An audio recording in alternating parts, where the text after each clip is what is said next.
Ya pemirsa, itulah tadi kira-kira cuplikan dari potongan Presiden Prabowo Subianto yang menyampaikan soal capaian-capaian dari program kerja pemerintah tentunya dalam rangka untuk menyambut kemerdekaan Republik Indonesia ke-81. Fokusnya juga terhadap kedaulatan pangan dan energi. Malam hari ini kita akan membahasnya bersama dengan sejumlah narasumber yang sudah bergabung di Apa Kabar Indonesia Malam. Sudah hadir di studio ada Pak Aditya Laksmana, tenaga ahli dari Bakom RI. Selamat malam Pak Adit. Sehat ya Pak Adit? Sehat. Terima kasih malam hari ini sudah hadir dan juga bergabung bersama kita melalui sambungan Zoom. Ada senior saya juga nih dan sekaligus juga juru bicara Kementerian ESDM Mbak Dwi Anggia. Selamat malam Mbak Anggi. Selamat malam Ken Ane, apa kabar? Baik Ken, Mbak Mas Anggi. Adit. Selamat malam Mbak Dwi Anggia. Baik, dan juga bergabung bersama kita untuk melengkapi pembahasan kita malam hari ini ada Mas Tri Andika, Eksekutif Director Institute for Policy Studies. Selamat malam Mas Andika. Ya, selamat malam Mbak Ken, Mbak Anggia, Mas Aditya. Ya, Baik. Mas Andika. Malam. Tentunya Malam sudah Mas Andika. baik, malam hari ini sudah penuh semangat untuk kita sama-sama melihat ya lebih dalam lagi tentang apa yang sudah disampaikan oleh Presiden Prabowo Subianto. Mungkin dari sisi kedaulatan energi terlebih dahulu Mbak Anggi, kalau bicara soal kedaulatan energi, lalu upaya apa saja sih Mbak yang sudah direalisasikan dan mungkin masih terus dilaksanakan untuk mewujudkan asta cita dari Presiden Prabowo Subianto membangun swasembada energi di Indonesia sendiri? Ya, kalau terima kasih Ken Ana, malam Mas Adit, Mas Andika. Kalau kita bicara soal swasembada energi, ya memang ini kan sesuai dengan asta cita Presiden Prabowo Subianto. Ketahanan nasional melalui swasembada energi adalah satu visi yang perlu diwujudkan menuju Indonesia Emas 2045, dan kebutuhan akan pemenuhan visi dan program ini tentu jadi semakin besar kalau kita melihat bagaimana ketidakpastian geopolitik saat ini. Jadi itu bukan sekedar visi tapi merupakan kebijakan atau program yang benar-benar harus dilakukan, dan itu memang sudah dieksekusi dalam hal ini oleh Menteri SDM Pak Bahlil sesuai dengan arahan Presiden. Jadi ini bukan sekedar visi kalau kita bicara lebih kepada kebutuhan strategis yang mendesak dan jadi prioritas agar pengelolaan energi kita berdaulat dan juga berkelanjutan. Nah, kemudian kalau bicara apa sih yang sudah dilakukan oleh pemerintah saat ini untuk menuju ke swasembada, yang pasti sudah melakukan peningkatan untuk penyediaan energi. Kita sama-sama melihat dalam beberapa bulan terakhir, 6 bulan lah ya kita bisa bilang, ketika kondisi geopolitik memanas, di mana kondisi dunia kesulitan untuk sumber energi dan sudah mengalami kenaikan harga energi, kita berhasil dalam hari ini Pak Bahlil berhasil untuk memanage sesuai dengan arahan Pak Presiden Prabowo Subianto untuk menahan harga BBM, dan yang pasti adalah memastikan ketersediaan energi di dalam negeri. Caranya bagaimana?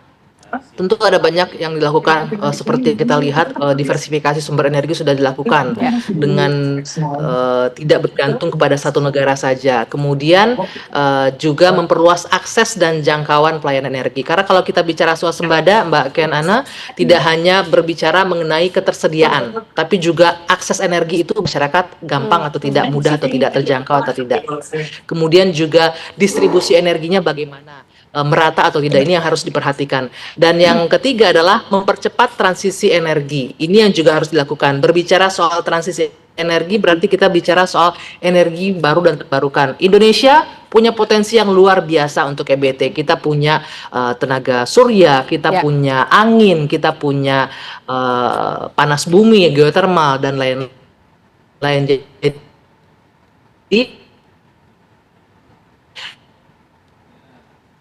Oke. ada banyak tahap yang tidak hanya tinggal di diesel B50. Ini yang pertama di dunia dengan komposisi 50% 50% biodiesel. Demikian. Oke, nah menarik nih, nanti kita lebih lanjut pengen ngobrol juga tuh Mbak Anggi soal B50, tapi coba kita lihat juga mengenai kedaulatan pangan ya nih Pak Aditya. Kalau bicara mengenai kedaulatan pangan, sebetulnya sampai saat ini seberapa besar sih Pak ketergantungan kita terhadap impor pangan itu? Sebelum masuk ke sana, saya ingin menjelaskan terlebih dahulu mengapa ketahanan energi dan pangan itu penting ya. Karena jadi ini tidak sekedar visi dari pemerintahan Presiden Prabowo, tapi ini adalah kebutuhan strategi sebuah negara. Sebuah negara tidak akan bisa berdiri kokoh kalau kebutuhan esensial rakyatnya itu masih bergantung pada negara lain. Oleh karena itu ada dua kebutuhan esensial kalau dalam kehidupan modern saat ini, yaitu pangan dan juga energi. Itulah mengapa dua itu yang menjadi prioritas Pak Prabowo saat ini, supaya satu, kita tidak tergantung pada luar negeri, tidak didikte dalam perdagangan internasional, juga tidak menghadapi kerentanan pada saat terjadi gejolak internasional seperti yang terjadi saat ini dan menimpa berdampak pada energi, juga supaya stabilitas nasional juga terjaga, sehingga suplai nasional, suplai domestik juga tercukupi, tidak ada kerawanan sosial. Itu esensi daripada mengapa pemerintah Pak Presiden Prabowo Subianto ini memprioritaskan dua hal itu, salah satunya mengenai ketahanan energi dan pangan. Tadi kembali ke persoalan mengenai ketahanan pangan ya. Tadi sudah disampaikan Pak Prabowo di cuplikan awal, salah satu memang yang sudah menjadi milestone pemerintah saat ini adalah swasembada untuk 8 komoditas pangan ya. Lebih cepat dan sudah tercapai begitu. Ada beras, kemudian ada gula konsumsi, ada bawang merah, dan ada telur ayam, daging ayam juga. Dan yang menarik saat ini ada 4 yang sedang dikejar oleh pemerintah untuk juga kita bisa swasembada. Daging sapi, kemudian daging kerbau, bawang putih, dan juga kedelai. Itu yang saat ini diupayakan oleh pemerintah supaya melengkapi apa yang sudah terjadi dengan 8 komoditas pangan sebelumnya. Nah, apa yang dilakukan pemerintah saat ini? Yang paling terbaru kita bisa sampaikan kepada pemirsa dan masyarakat, baru minggu lalu itu pemerintah melalui Danantara Investment Management sudah menaikkan kontrak. Artinya Danantara investasi di sebuah perusahaan atau produsen protein, dalam ini daging ya, daging sapi asal Brasil, GBS, senilai $2,5 miliar atau sekitar 44 triliun rupiah. Mengapa ini menjadi langkah strategis pemerintah melalui Danantara? Karena dengan kita masuk di hulu, ini menarik juga. Selama ini pemerintah hilirisasi. Sekarang pemerintah masuk di bisnis upstreaming. Jadi hulunisasi lah kurang lebih seperti itu. Untuk kebutuhan daging. Dengan kita masuk di GBS itu sekarang memiliki bersama Danantara memiliki perusahaan patungan joint venture yang beroperasi di Australia, Selandia Baru, dan ASEAN termasuk Indonesia.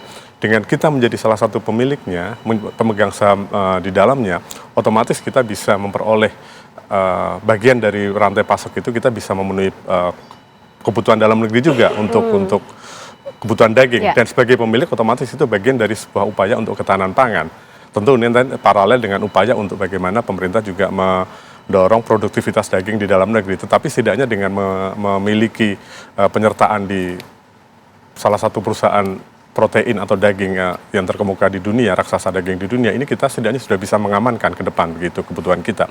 Dan menariknya lagi, yang benefitnya lagi adalah kita juga memperoleh manfaat yang lebih besar lagi. Karena apa? Kita juga mendapatkan rantai pasoknya. Kita juga mendapatkan customer base yang sudah dimiliki oleh GBS itu. Itu adalah salah satu upaya konkret, upaya real pemerintah yang dilakukan dalam rangka mewujudkan ketahanan pangan gitu. Dan tadi ada 4 kan yang belum daging. Kemudian yang lain juga mengenai kedelai. Kedelai ini kan memang salah satu kebutuhan dasar atau bahan baku, katakanlah makanan pokok juga, tahu dan tempe begitu. Dan memang sampai saat ini harus diakui hampir 90% kebutuhan kedelai kita masih diimpor. Dan impor terbesar kita mengimpor dari Amerika, dan itu tentu ini menjadi salah satu concern karena besarnya kebutuhan kedelai untuk bahan baku terutama tahu dan tempe ini. Dan tentu ini juga sangat mempengaruhi juga inflasi, karena kebutuhan besar tahu dan tempe di masyarakat ini kalau kedelainya harganya naik atau kurs rupiahnya mengalami tekanan atau fluktuasi, tentu juga berdampak pada kenaikan harga bahan baku tahu dan tempe. Otomatis juga ini akan menekan kebutuhan masyarakat juga. Jadi ini yang juga sudah dilakukan pemerintah untuk bagaimana dalam ditargetkan sampai dengan akhir periode Pak Prabowo di 2028-2029 nanti, diharapkan untuk kedelai ini kita sudah bisa swasembada. Jadi gambarannya seperti itu Mbak Ken untuk upaya-upaya tadi kalau melengkapi ketahanan energi dan sekarang ketahanan pangan. Itu upaya yang sudah dilakukan oleh pemerintah. Nah Mas Andika, mungkin kalau berdasarkan data juga, kalau kita ingin melihat kondisi Indonesia saat ini, sebetulnya seberapa jauh sih Indonesia ini bergantung pada impor pangan maupun juga energi di tengah upaya-upaya tentunya yang masih terus dilakukan oleh pemerintah untuk membangun kedaulatan pangan dan energi itu sendiri? Iya. Terima kasih Mbak Ken. Jadi kalau kita lihat ya di tengah kerjasama dunia yang semakin erat, ya hubungan multilateral antar negara yang semakin mapan, salah satu implikasinya adalah adanya interdependensi ataupun saling ketergantungan antara negara yang satu dengan negara yang lain. Nah, selama ini hampir lebih dari 20 tahun ya sejak reformasi, Indonesia bisa dikatakan pola kebijakannya itu mengarah kepada penguatan penguatan kerjasama antar negara untuk meningkatkan efisiensi dari semua komoditas yang dibutuhkan. Ya, nah namun apa yang dilakukan oleh Pak Prabowo oleh Presiden Prabowo dan pemerintahannya hampir 2 tahun ini, saya melihat ini satu kebijakan yang transformatif. Yang transformatif yaitu bukan hanya sekedar mengganti instrumen, tapi juga merubah paradigma. Nah, perubahan paradigma inilah yang memang bisa dikatakan satu kebijakan yang membutuhkan modal politik yang cukup luar biasa besar. Dan menjalankan kebijakan yang modal transformatif seperti ini tentu tidak mudah dan tidak cepat.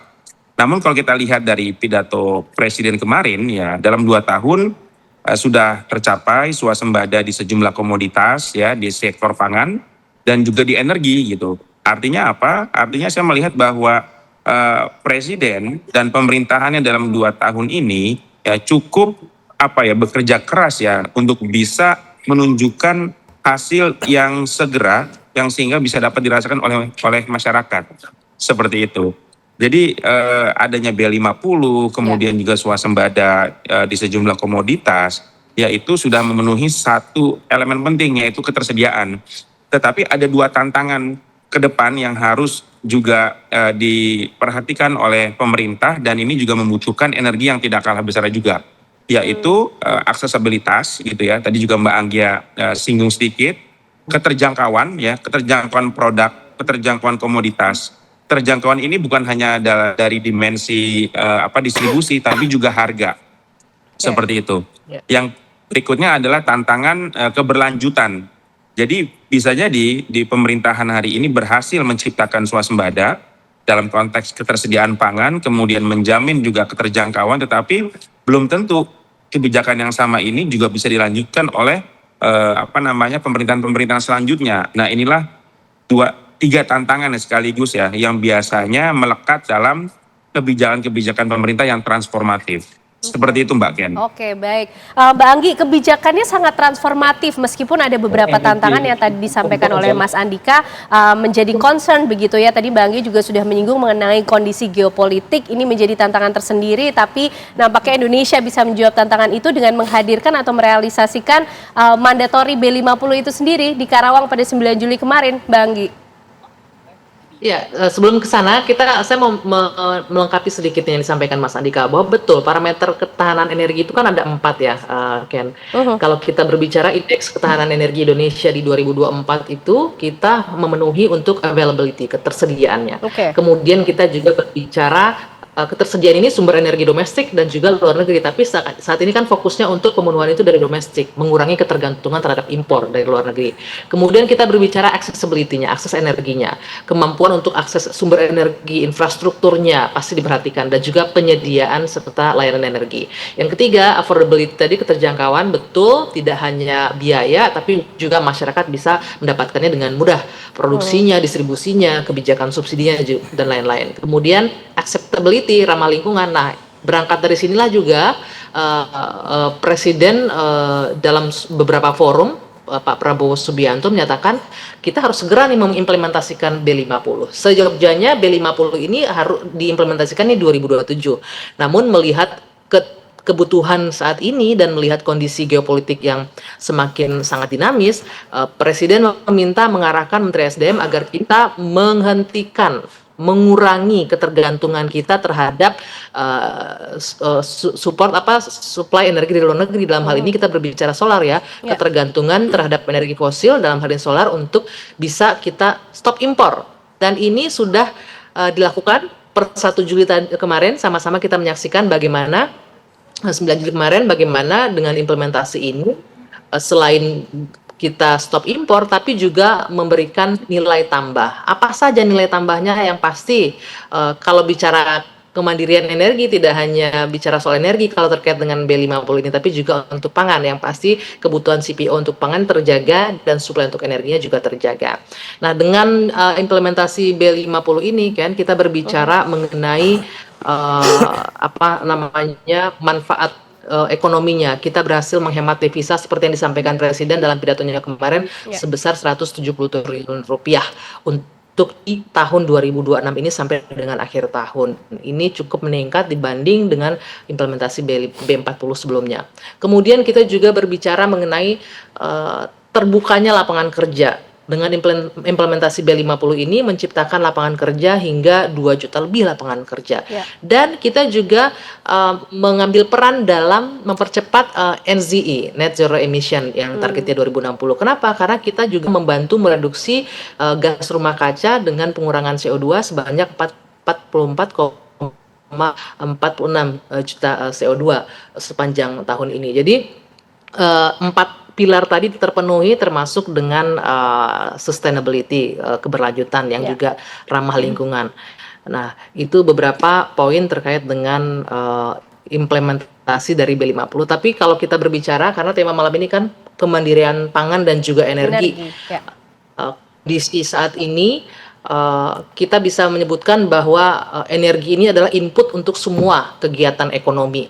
Kita bicara minyak yang akan digunakan di transportasi, kita bicara gas dan listrik yang digunakan di sektor industri, kita bicara pupuk yang juga membutuhkan energi, dan distribusi pangan juga membutuhkan BBM, karena itu ketika energi terganggu, pasti semuanya juga akan terganggu. Inilah yang menjadi tujuan utama dari Presiden Prabowo agar kita bisa menuju ke arah sana, kemandirian dan juga swasembada energi, yang notabene sudah dilakukan pelan, namun roadmap-nya sudah terlihat jelas. Kita nggak hanya bicara soal BBM, kita bicara mengenai akses listrik. Rasio elektrifikasi kita secara nasional saat ini di 99,1%. Ada 0,9% di wilayah 3T yang ini sedang dikejar oleh pemerintah sebagai bentuk kehadiran negara untuk hadir di daerah 3T, menghadirkan listrik melalui program Pak Presiden, yaitu program listrik desa dan juga BPBL, bantuan pasang baru listrik, dan juga memperbanyak pembangkit listrik EBT atau energi baru terbarukan.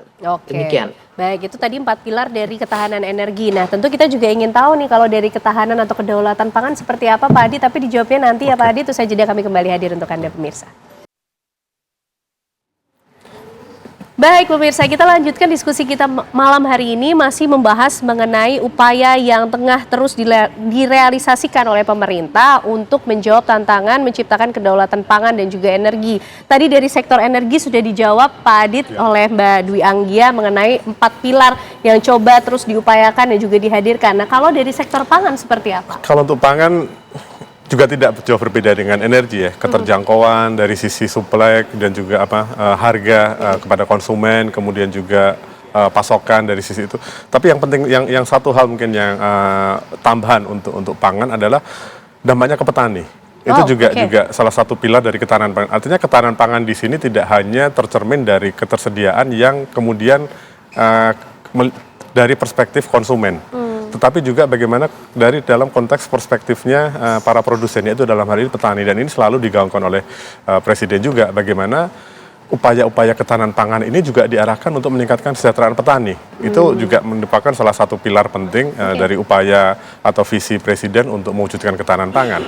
Dan hal itu juga sudah hasilnya sudah kelihatan. Kalau kita lihat berdasarkan data Badan Pusat Statistik, NTP nilai tukar petani kita di Juli kemarin data terbaru di 127. Kalau di atas 100 kan itu bagus. Dan itu angka itu naik dari 122 di Juli tahun sebelumnya begitu. Artinya seluruh ikhtiar pemerintah untuk di sektor pertanian dan pangan ini juga sudah memberikan dampak yang positif juga untuk para petani dan keluarga petani. Tidak hanya untuk konsumen yang tercukupi kebutuhannya, kemudian negara yang bisa katakanlah memperoleh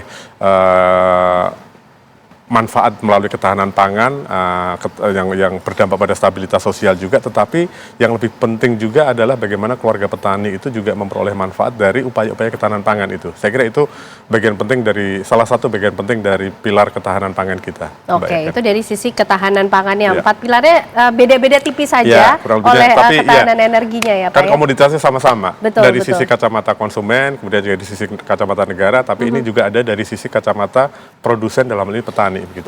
Oke. Nah, Mas Andika, kembali lagi kalau kita coba untuk melihat kondisi geopolitik sekarang ya, adanya ancaman terhadap krisis global yang terjadi di tengah upaya untuk menciptakan kedaulatan pangan dan juga energi dalam negeri itu sendiri. Apa yang harus diperhatikan, Mas Andika? itu menjadi trigger bagi setiap negara ya untuk menata ulang ya kebijakan yang selama ini diterapkan di tiap-tiap negara. Karena biasanya ketika krisis itu terjadi, ada kecenderungan setiap negara akan mempertahankan kepentingan nasional masing-masing. Meskipun surplus, misalnya produksi satu komoditas di satu negara, tapi ada kecenderungan untuk menahan, untuk tidak melakukan ekspor ke negara lain demi menjaga ketersediaan komoditas tersebut di dalam negerinya sendiri.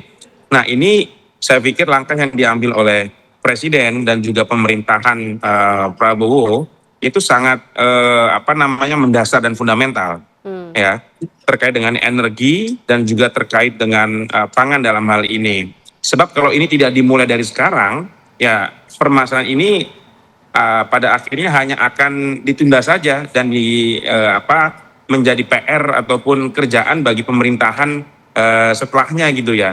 Saya pikir satu langkah fundamental dilakukan oleh Presiden Prabowo dan pemerintahannya ini satu kebijakan politik yang mahal sekali gitu. Karena biasanya kebijakan yang transformatif itu cenderung memakan waktu yang agak lama dan agak gaduh ataupun agak menimbulkan efek-efek jangka pendek yang oleh sebagian orang mungkin dipandang sebagai sebuah uncertainty gitu ya. Dan itu kita lihat ketika di masa-masa awal Presiden melakukan transformasi kebijakan di energi, di pangan, kemudian juga hilirisasi, penataan ekspor satu pintu, ya pihak-pihak yang selama ini nyaman dengan kondisi yang ada itu merasa terganggu. Ya. Nah, tapi ketika sudah berjalan 5-6 bulan, ya kita bisa lihat hasilnya sekarang dan ini tercermin di sejumlah indikator yang kemarin disampaikan oleh Presiden dalam pidatonya ya, pertumbuhan ekonomi, kemudian juga pertumbuhan PDB ya di sektor pangan dan seterusnya. Jadi tentu saya lihat bahwa kebijakan transformatif yang fundamental yang diambil oleh Presiden Prabowo dan jajarannya ini mulai membuahkan hasil yang cukup kuat ya bagi perekonomian Indonesia ke depannya. Oke, baik, menarik nih. Mbak Anggi, kembali lagi tadi kalau berdasarkan catatan Mas Andika yang disampaikan, kalau kebijakan transformatif ini butuh waktu yang panjang meskipun di awal-awal menciptakan kegaduhan, tapi harus terus bekerja keras gitu ya. Nah, kalau di sektor energi sendiri dalam pidatonya kemarin, Presiden Prabowo kan juga menyampaikan bahwa kita sudah berhasil mewujudkan mimpi untuk stop impor solar. Nah, ini menarik nih Mbak Anggi, dengan menggunakan B50 dan juga sebetulnya seberapa besar sih kemudian potensi penyelamatan devisa negara dengan implementasi B50 itu sendiri, Mbak?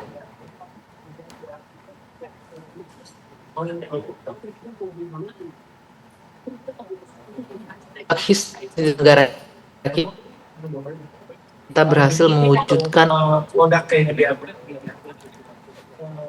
bagaimana keuntungan energi Indonesia. Kita konsumsi kalau secara BBM ya, kita punya BBM itu 1,6 juta barel per hari. Sementara kita punya produksi dalam negeri di 5 sampai 610.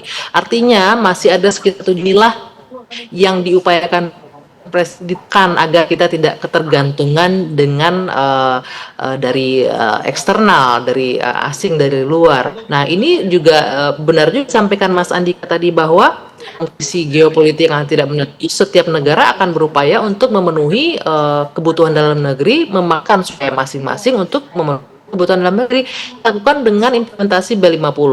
Tujuan Presiden minta agar kita memaksimalkan, memanfaatkan potensi sumber daya alam domestik untuk pemenuhan kebutuhan dalam negeri. Tidak hanya untuk kebutuhan pangan, tapi juga untuk kebutuhan energi. Inilah yang terjadi dengan B50. Yang kita tahu, kalau kita bicara sejarahnya B50 dimulai dari 2008 dengan B2,5. Kemudian secara berangsur-angsur terus ditingkatkan.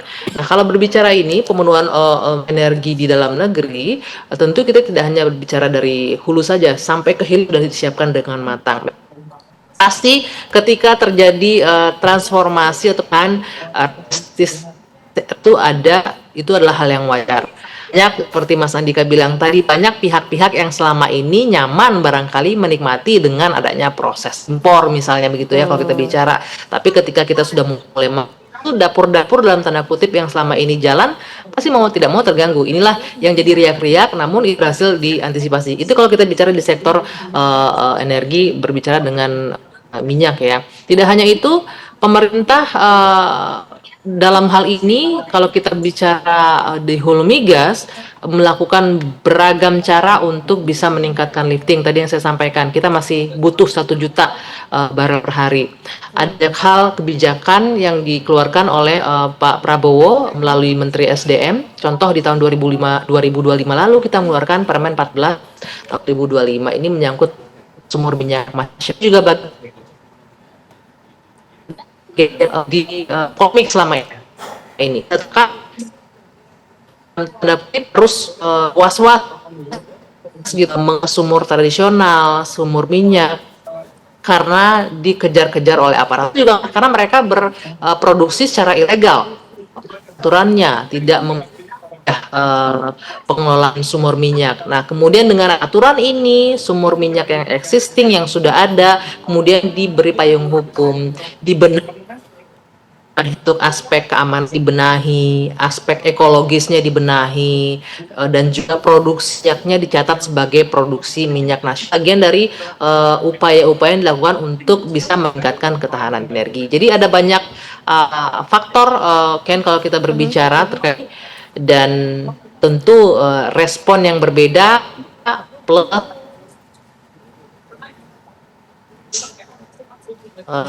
minus pasti hal yang seperti bahwa kita harus menuju ke swasembada energi, apapun harus dilakukan untuk bisa mencapai merealisasikan itu. Oke, apapun harus dilakukan untuk bisa mencapai swasembada energi. Begitu juga pastinya perintah Presiden ya, semangat Presiden untuk kedaulatan pangan itu sendiri, Pak Adit. Tapi apakah juga sudah dilakukan mapping ini untuk mengantisipasi ya Pak, apalagi kondisi geopolitik, krisis global, cuaca ekstrim, krisis geopolitik.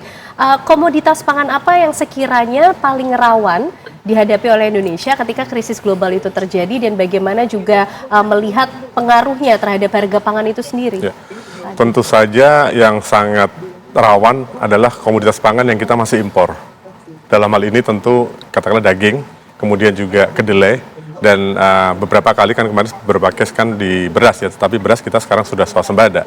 Tapi pada posisi komoditas-komoditas yang kita masih menghadapi tergantung dari impor itu tentu titik rawan kita ada di sana. Pertama dari sisi supply tentunya. Supply karena apa? Kita ada potensi untuk berebut dengan negara-negara lain maupun oleh dengan produsen komoditas itu sendiri.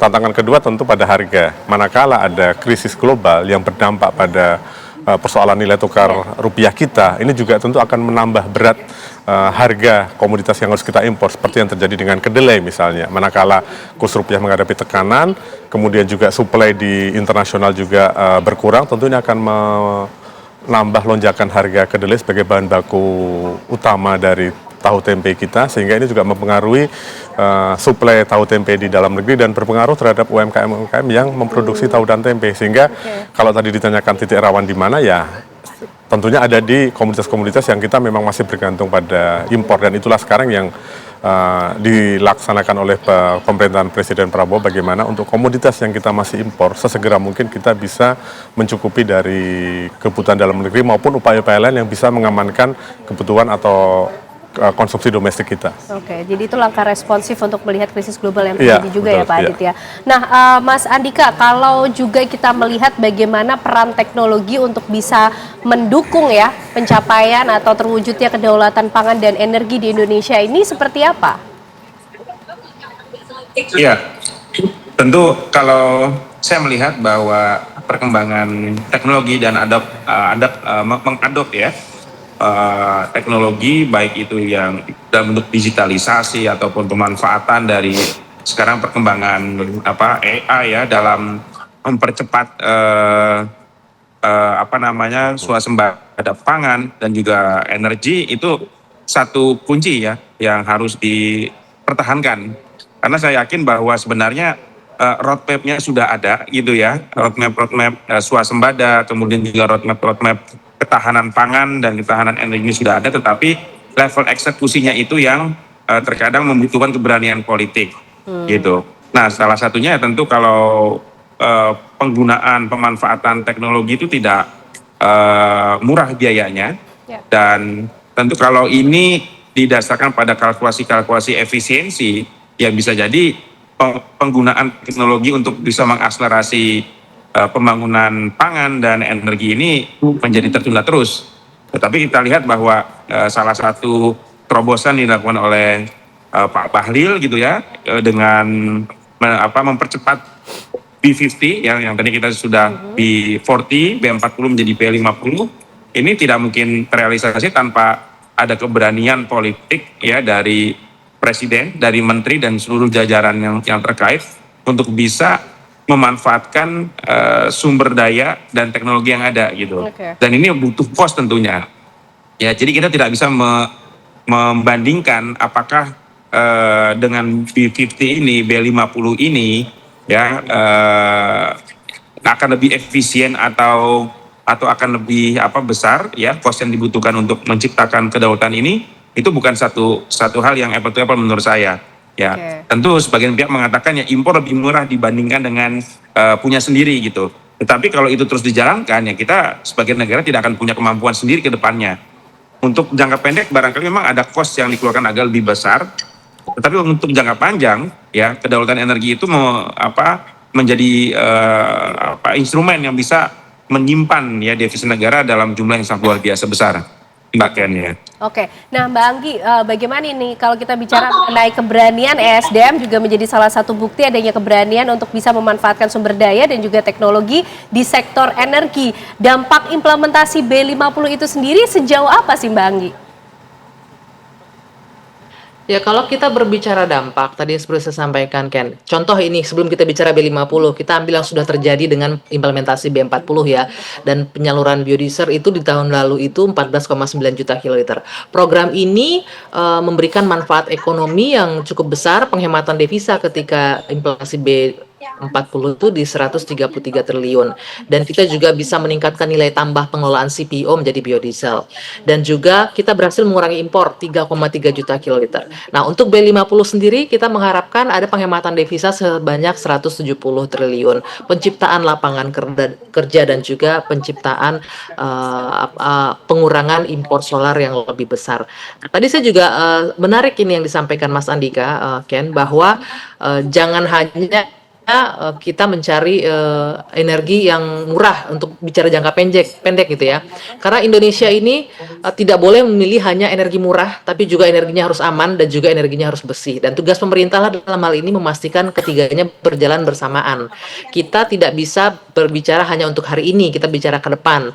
Dan dunia hari ini mengajarkan kita satu hal, bahwa negara yang kuat itu bukan hanya negara yang punya sumber daya, tapi negara yang mampu mengelola sumber dayanya untuk jadi ketahanan. Inilah yang dilakukan pemerintahan Pak Prabowo dengan mengoptimalkan sumber daya alam kita, dalam hal ini sawit yang kita punya, produksi CPO, produksi FAME-nya ditingkatkan, kemudian untuk diimplementasikan dalam penggunaan BBM. Tidak hanya itu, pemanfaatan teknologi tadi disampaikan Mas Andika juga betul sekali. Itu sudah dilakukan. Contoh untuk di sektor hulu migas, ada yang namanya EOR, Enhanced Oil Recovery. Ini dilakukan teknologi eksplorasi berbasis data dan juga digitalisasi. Kemudian kalau kita berbicara di energi baru terbarukan, dalam target di 2030 mendatang, saat ini implementasi bauran energi baru terbarukan kita di angka 15-16% lah kurang lebih ya.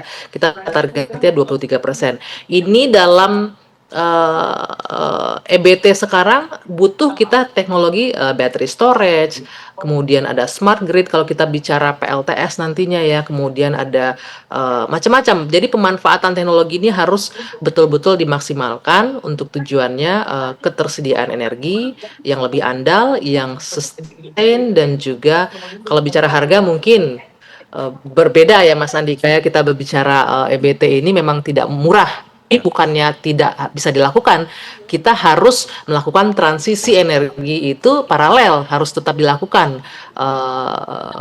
whatever the cost ya, karena kalau tidak ya mau nggak mau kita balik lagi bergantung pada energi fosil, bergantung kepada suplai dari luar negeri gitu. Ya. Baik, nah Pak Adit, singkat mungkin harus dilakukan. Nah, itu harus dilakukan. Nah, singkat Pak Adit mungkin untuk melengkapi juga mengenai peran teknologi dalam menciptakan kedaulatan di bidang atau di sektor pangan sendiri. Ya, tentu pangan tidak, untuk di dunia modern sekarang ini, pangan juga tergantung dengan teknologi. Untuk meningkatkan produktivitas, kita juga lihat Kementerian Pertanian sudah banyak menerjunkan Al-Sintan, alat industri pertanian, untuk pertanian, alat-alat pertanian, traktor, mekanisasi. Itu tujuannya adalah bagaimana untuk para petani ini terbantu sehingga produktivitas mereka meningkat. Kemudian di sektor hulunya, benih, itu juga memerlukan teknologi. Bagaimana rekayasa perbenihan ini juga dilakukan oleh perguruan tinggi atau lembaga-lembaga lain yang melakukan riset perbenihan untuk ditemukan satu bibit atau benih yang unggul yang bisa meningkatkan produktivitas dan juga mempunyai kualitas yang bagus. Seperti yang saat ini dilakukan pemerintah untuk mengejar swasembada kedelai. Pemerintah kita masih, tadi saya sampaikan 90% kebutuhan kedelai kita masih impor, cukup besar. Dan apa yang dilakukan pemerintah sekarang ini adalah dengan menambah luas tanam, karena memang salah satu persoalan di kedelai kita adalah karena keterbatasan lahan. Tahun ini ada 50.000 rencananya perluasan lahan kedelai, dan juga kerjasama riset perguruan tinggi untuk perbenihan ini. Bagaimana bisa kita menciptakan benih-benih baru yang tentunya sesuai dengan iklim kita, yang bisa memenuhi kebutuhan dalam negeri. Sehingga sama juga dengan energi, pertanian pun juga untuk saat ini untuk meningkatkan produktivitas dan efisiensi di dalam produksi membutuhkan teknologi. Begitu. Oke, nah tentunya perlu optimisme dan penting untuk menjaga optimisme dalam mewujudkan semangat kedaulatan pangan dan energi untuk menyambut umur yang baru Indonesia ke-81. Terima kasih untuk diskusinya yang luar biasa malam hari ini, Pak Aditya, Mbak Dwi Anggia, dan juga Mas Andika malam hari ini. Terima kasih sudah bergabung di Apa Kabar Indonesia Malam. Sehat selalu semuanya, dan pemirsa, usai jeda, Apa Kabar Indonesia Malam masih akan kembali hadir untuk Anda.